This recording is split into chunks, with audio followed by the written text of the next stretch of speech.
喺繁華嘅香港，時間總像地鐵般飛馳。然而喺今年呢個復活節假期嘅尾聲，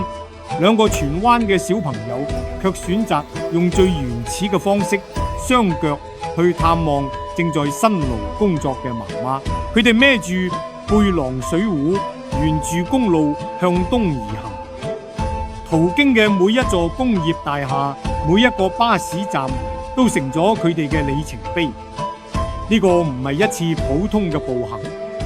而係一場母親節前帶俾母親嘅驚喜。荔枝角某座大廈裏面，有位正在辛勞工作嘅母親，仲唔知道即將收到最樸素嘅母親節前嘅禮物。喺呢個數碼年代，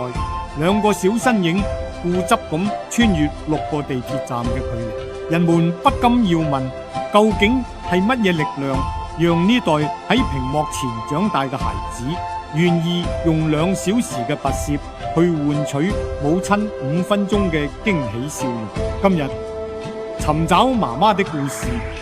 帶你跟蹤呢段用童真對抗都市疏離嘅微小經歷。